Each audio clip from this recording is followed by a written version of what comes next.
Powers of the office of the presidency. Now, the president's powers are not as clearly defined in the Constitution as Congress's are. Article 1, very well fleshed out. Article 2, dealing with the executive branch, less so. The Constitution grants broadly worded powers, and it uses the term executive power to the president, but it doesn't clearly or in very detailed ways spell out what those executive powers are. And so this has created a tussle between the legislative branch, the executive branch, and the judiciary since 1789. Now we know that in times of emergency, powers grow to vast proportions. FDR handled back-to-back crises in the Great Depression and then World War II. In doing so, he, in essence, seized a great deal of power with the acquiescence of the legislative branch. In times of emergency, therefore, the president can assume the powers of a monarch. In normal times, though, the president has to deal with the system of checks and balances. And that's a dilemma for the president or the executive branch because we expect so much of the president, especially in the current day, but we place a number of obstacles in his path. And certainly that perhaps is why currently the president enjoys such a greater degree of popularity vis-a-vis Congress, which has had in the past couple of years historically low approval ratings. So that in itself is a problem for the president. We can also look at what's happened in the 20th and 21st centuries. The powers of the president have grown, but the issues that he has tackled in the 20th and 21st century, war, Cold War, terrorism, the nuclear threat, have been greater than any other time in our history because these are events that can affect the world, the entire world, rather than just a small region, as in ancient times. Now, this is a list of checks that weaken the president. They're traditional constitutional checks, and they come either through the Congress or the courts. So the new checks, as we say, or the traditional checks were of Congress and the courts, but the new checks, because of the diffusion of power in Congress, which is something we talked about when we started this unit, the congressional leaders, for President Obama, Harry Reid, and the Democrats in the Senate have not passed a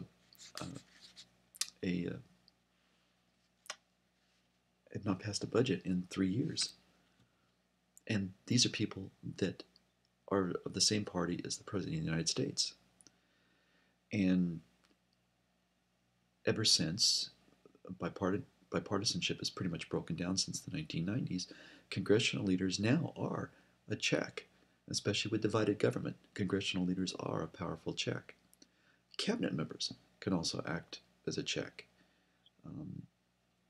Bureaucrats certainly can act as a check, as bureaucrats either enthusiastically or not very enthusiastically carry out the orders of the president, either through executive orders or carry out the orders that are given to them by legislation that comes from the legislative branch.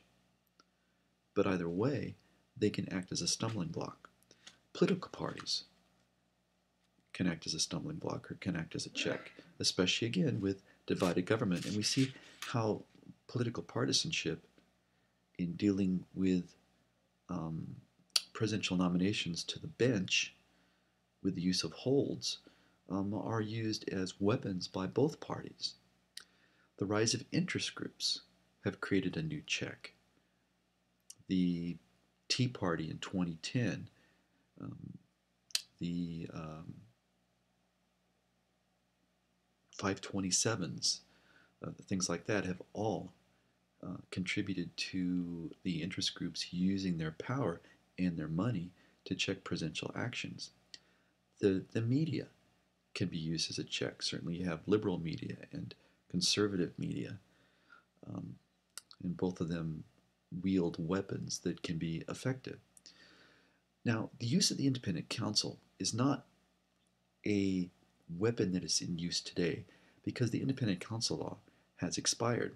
But prior to um, prior to the second term of Bush, because I think the independent counsel law expired in 2003, 2004, especially in the 90s, Ken Starr was used to investigate things like the Clintons' involvement um,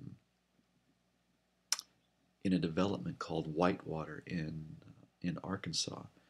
Um, certainly, Ken Starr looked into the death of a Clinton advisor um, within the first couple weeks of Clinton's administration, starting in 1993 when the person committed suicide.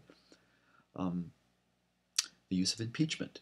We hadn't had impeachment threatened since 1867, and suddenly it was being used against Clinton, albeit on kind of flimsy charges. Senators with use of holds, in addition to the political parties in the Senate, do that. Divided government, and now we live in a multilateral world. All of these are checks. You know, America used to pull its weight around um, with the rise of China, um, with the reemergence of Russia. Um, we're not able to do that as much as we're used to. Uh, I want to go back to the use of the independent counsel law.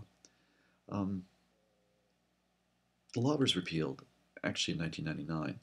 The president may still appoint a special prosecutor, which is different from an independent counsel, but the latter doesn't have the same degree of independence from the president.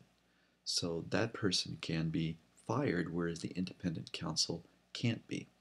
In fact, we have a really good historical representation of the role of the special prosecutor, and that was highlighted in 1973 when President Nixon fired the special prosecutor, Archibald Cox, who was looking into the Watergate affair.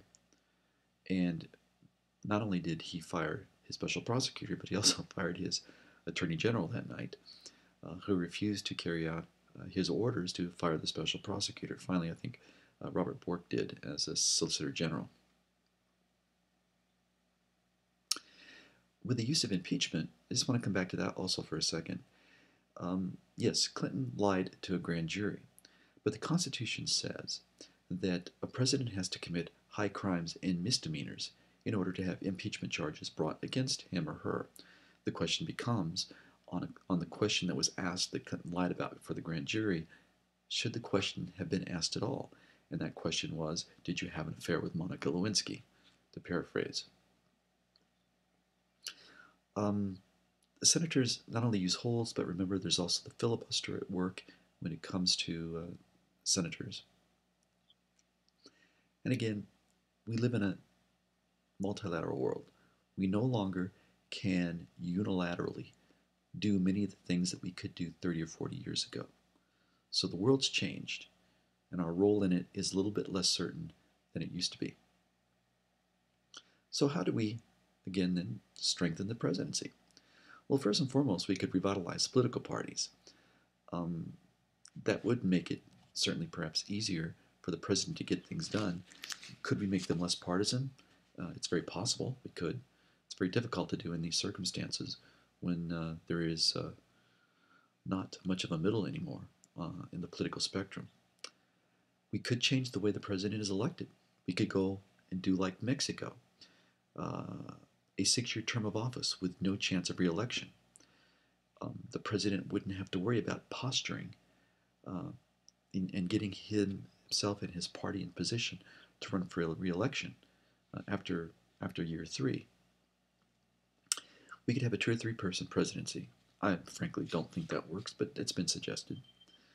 Give the president the power to dissolve Congress, like Parliament can, or like the Prime Minister can in Britain, especially if he receives, or anywhere else, especially if they receive a no confidence vote, the Prime Minister can call for new elections.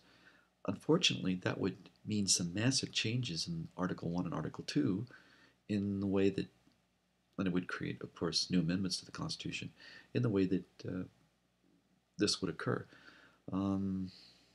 What happens to fixed terms and things like that, because those would have to be thrown out the window.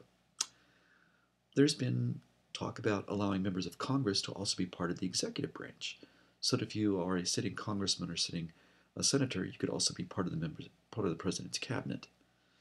Don't know how that would work. Maybe that would tone down a little bit of the partisanship. I don't know. Or you could have a unified ticket, in which when you go to vote, the president, the senator, and the congressman, if your senator is up for election that year, all run under the same ticket, and you, by voting for the president, would also vote for the senator and the congressman of the same party. But I think most people would not like that. It limits their options. And we vote the man, not the party, here in the United States. And that would make for some interesting electoral developments. I just don't think most Americans would endorse a change like that. Now, our next section is Congress versus the President. Historically, the founders, of course, this is the fifth or sixth time that we've said that, the founders' intent was that Congress was to be the dominant branch.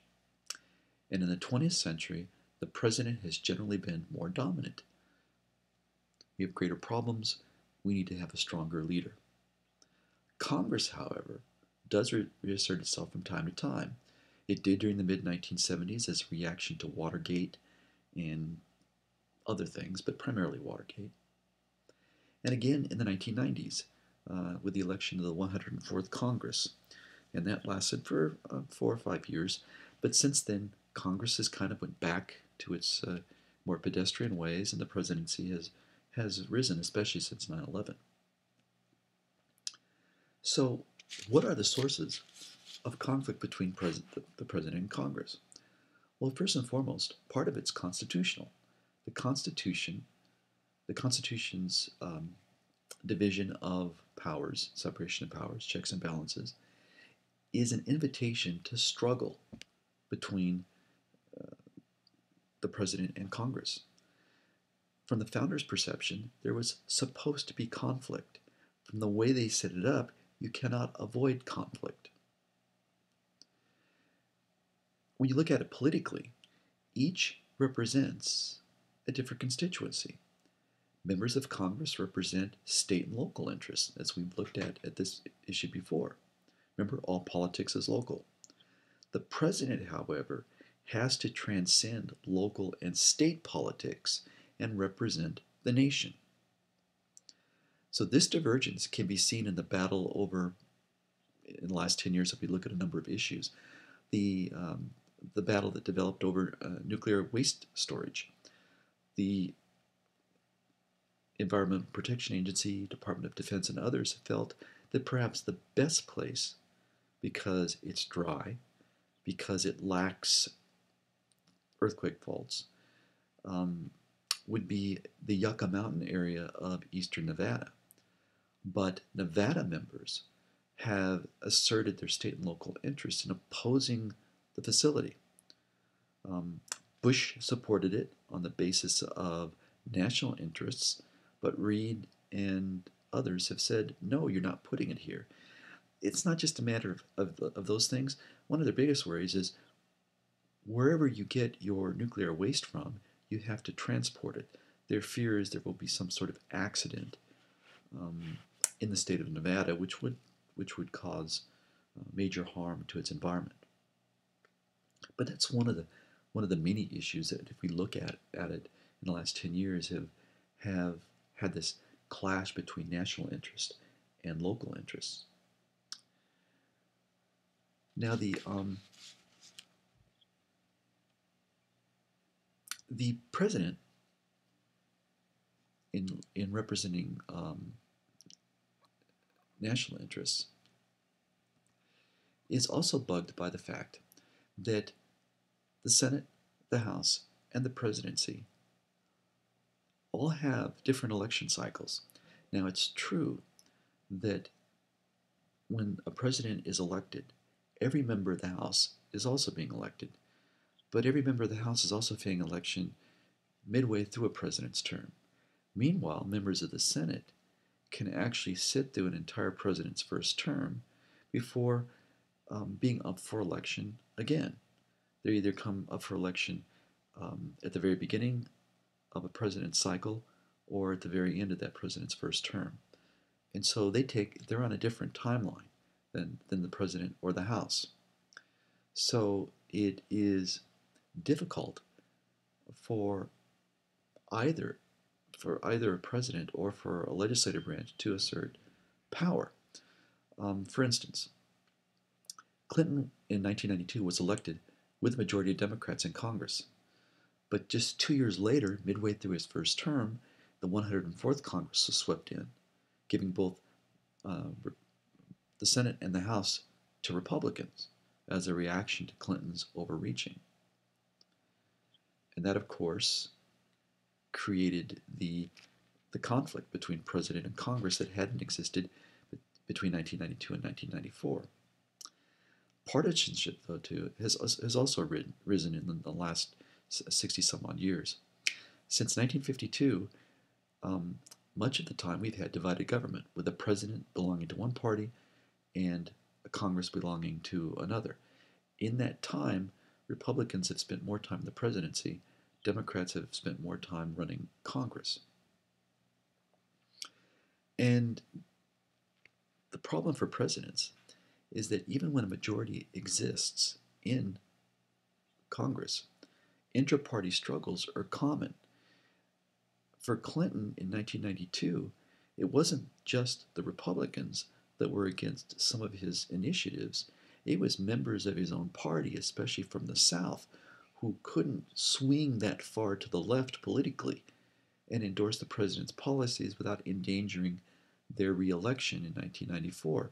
And because Clinton went so far to the left, many Democrats wound up losing in 1994.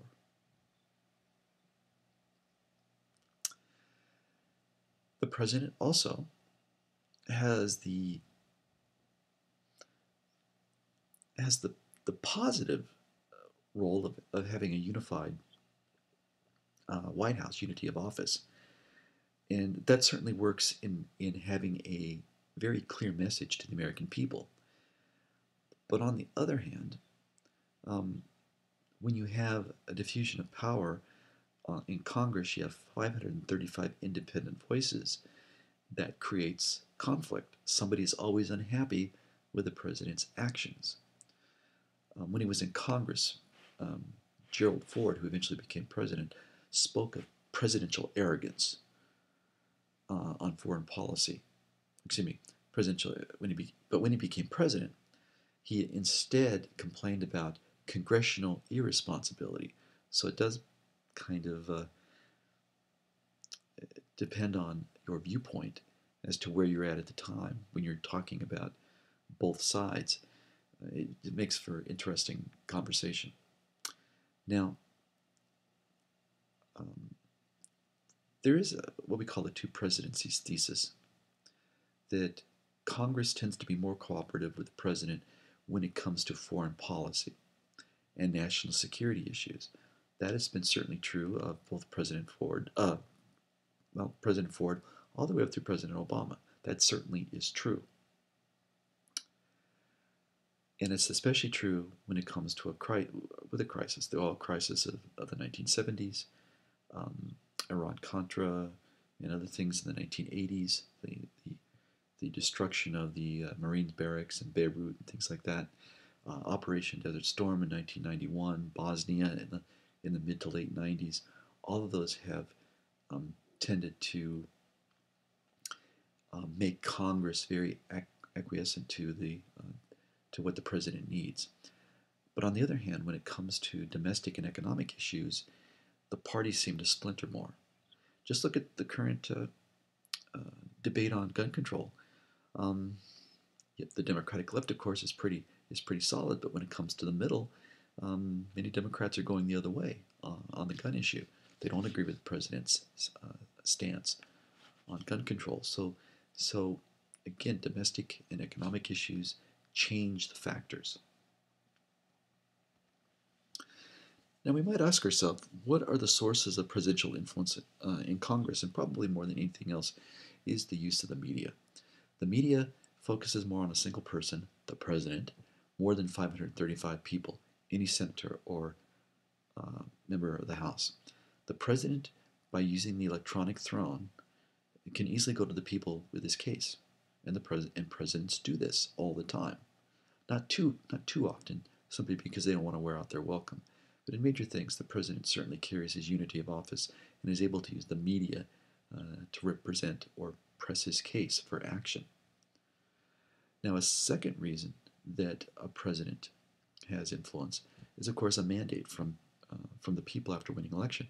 But you really have to get a strong one, 55% or more. We have not had one of those since President Reagan in the 1980s. Patronage also lets a president carry out his policies by dispensing a little bit of presidential largesse in the use of influence, raising money, things like that. The president is able to get people on his side to carry out his policies. And at the same time, the president can use the power of his position to flatter congressmen, to cultivate members of Congress by seeking out their inputs on appointments. Doesn't always work, still has the holds problem, but certainly it does. And when he is the President of the United States, or she is the President of the United States, one day that'll happen, they're also the chief of the party role. It's much easier when you have a president in the White House to get the members of your party realigned with what the president needs. When you don't, you kind of see a little bit of the disarray with Republicans right now, and certainly you can see that with the Democrats in the first years of the Bush administration. It's not easy, but when you have a president it's of the same party, it does become much easier to do that. Now, the president can also personally lobby members of Congress. Remember that it's, in a sense, that little bit of reciprocity that occurs, but this time between the legislative branch and the executive branch. The use of favors and the use of punishment for cooperative and uncooperative members can be a really powerful, stick that the president uses to keep party members in line. The veto, but especially the threat of a veto, is a very big presidential tool. We have to remember that 93% of all vetoes are not overridden, so even the threat of a veto carries weight. And then again, third or fourth time today, the presence of a national emergency always aids the president. Even less emergency things like Hurricane Sandy certainly aided the president, but did very little for Congress. So throughout much of this century, the president has been the great engine of democracy. Seemingly, the president was supposed to exercise great power to meet his goals. In the wake of Vietnam War and Watergate, however, Congress reasserted itself against what came to be seen as an imperial presidency. And ever since that term was introduced by Arthur Schlesinger, it's a term that's been applied to virtually every president, especially when they want to ignore some of the niceties of the Constitution. So let's go to our third section, the imperial presidency. The imperial presidency, the term was introduced in Arthur Schlesinger's book, The Imperial Presidency, which was published in 1973 at about the time that things were breaking in the Watergate case. And what Schlesinger suggested was that the presidential power had grown so much and had grown so excessive that it had become imperial in nature, much like the monarchs of the 17th century or the old Roman emperors. Now, Theodore Loy, who publishes what I think is one of the better AP government books, responds to that. He said, number one, economic growth necessitated a strong executive branch. That we begin to see that with the tools used by Teddy Roosevelt in the first decade of the 20th century. Then, of course, to get economic growth back on track, we see the things that were going on with Franklin Roosevelt and Harry Truman and others. And secondly, he said Congress itself has delegated strong powers to the executive branch, especially in the area of foreign policy. And therefore, it's not imperial, but simply the necessity of running a nation in the 21st century. Now, the areas of abuse cited by Schlesinger primarily involved what we call war powers. Now, there's a constitutional conflict. Congress has the power to declare war versus the president's power as commander in chief. Now, in the 18th century, Congress had more time to deliberate war issues. For instance, it would take 30 days for the fleet to go from America to, let's say, when we were fighting the Barbary pirates in the first decade of the 19th century, you know, Congress had the time to deliberate. And certainly, we didn't have to worry about having to make instantaneous decisions. And so they could deliberate war issues. But in the modern era, presidents don't have the time. If there's missiles launched off the eastern coast of the United States, the president may have less than 10 minutes, and actually most likely has less than 10 minutes, to issue orders, to bring a response together. He doesn't have time to call members of Congress. So technology and the enormous destructive power of weapons has changed how we look at Congress's role vis-a-vis the President of the United States. Now, presidents have kind of brought this imperial warmongering bit on themselves because we have sent, under congressional order, without congressional declaration of war, we have sent troops into battle theaters 125 times. This has frequently happened since 1945. Korea, Vietnam are the two biggest examples. But we've also sent troops into the Dominican Republic, into Haiti, into Panama, and not one time have we ever declared war on anybody. Not since 1941 have we declared war. Congress, in fact, has generally gone along with these operations and has of course, funded them. The president couldn't do it without Congress saying, hey, here's our checkbook, what do you need? When the public opinion turns against the operations, however, Congress does respond, and they did during Vietnam. It took them a while, but they finally did. Now, one of the reasons Congress has gone along with these operations without a formal declaration of war is that such a declaration carries with it a great transfer of emergency powers to the presidency. And Congress increasingly is loath to grant the president those type of powers. Now, what does that mean?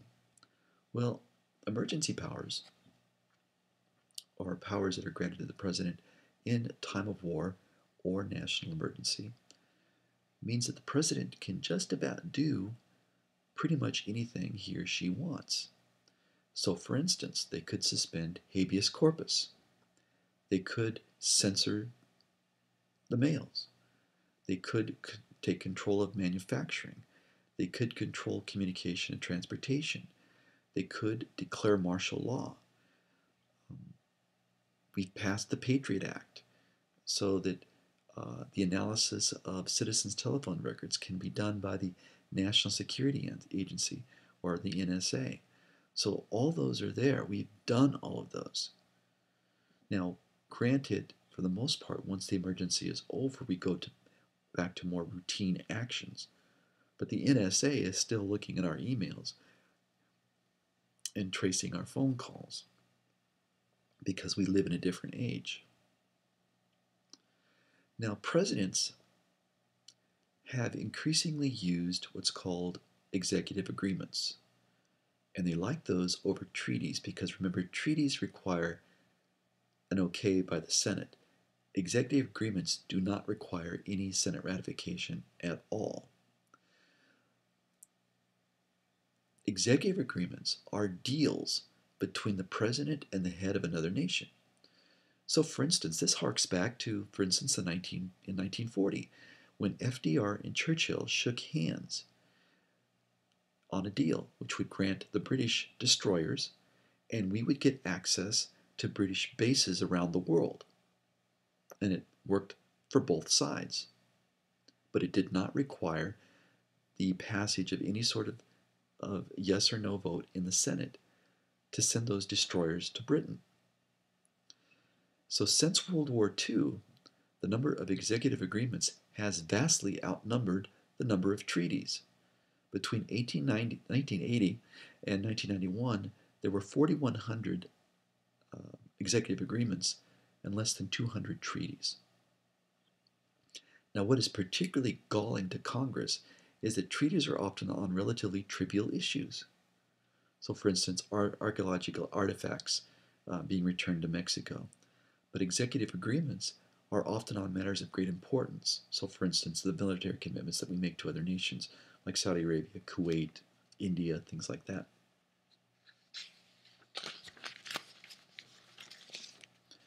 That does not make Congress happy. Now, this is we've had executive orders, executive privilege, executive agreements, and now we have executive privilege. So executive privilege is this, it's defined by this term, the right of the president to not divulge conversation between himself and his advisors. Now, presidents claim that if such conversations were not privileged, advisors would be hesitant to give straightforward advice. And I think that's generally true, and the courts have also considered that true. Now, critics claim that presidents have abused this privilege by claiming that conversations have occurred under the guise of national security. That's probably also true. And the Supreme Court has put some limitations around the use of executive privilege. So, for instance, in 1974, when Nixon tried to use executive privilege to not release the tapes of conversations in the Oval Office about Watergate, the U.S. Supreme Court verified that executive privilege existed, but it didn't cover conversations that related to criminal activity. And the president ultimately gave up the tapes and ultimately, of course, resigned.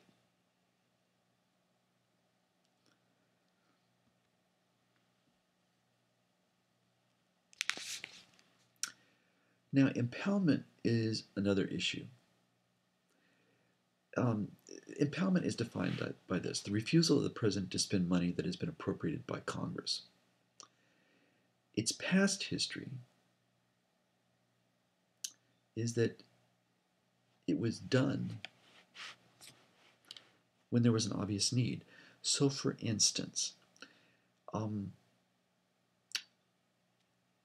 Congress had appropriated money for the war effort in 1945-46 with that budget.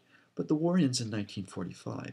Is there still a need to build tanks and bombers and things like that? And since there isn't, the president theoretically could refuse to spend the money that had been appropriated by Congress. Now, presidents do this because they don't have the line item veto. The president must sign either the whole bill or veto it. So presidents for a long time have been unhappy with the way things are done constitutionally. They may be very unhappy with funding amounts for certain parts of a bill, and they may not want to spend that money because they think it's wasted, but they have no way to not spend it because Congress and the Constitution doesn't give them the line item veto. Now, where it became very controversial was in the Nixon administration. When Nixon impounded funds or refused to spend the money that had been appropriated by Congress because he objected to the money being spent on ideological grounds. They were against his policies, therefore he didn't want to spend the money. Some members of Congress were livid that money was not spent when it had been lawfully appropriated by legislation. And such impoundment seemed and seems unconstitutional, but it's never been contested in the courts. And of course, though we could impound nowadays, we don't. So in 1973 it was an issue, but it hasn't been much of an issue lately, even though they have talked about the sequestration, which is another term. In that case, it's making across the board cuts on almost all programs. Now, the president, of course, can also use the veto. The mere threat of a veto can often influence changes in legislation. The difficulty of mustering a two-thirds vote in both the House and the Senate gives the president a great advantage. And that's why over 93% of vetoes are sustained, which means that the House and the Senate can't come up with a two-thirds vote to override the veto.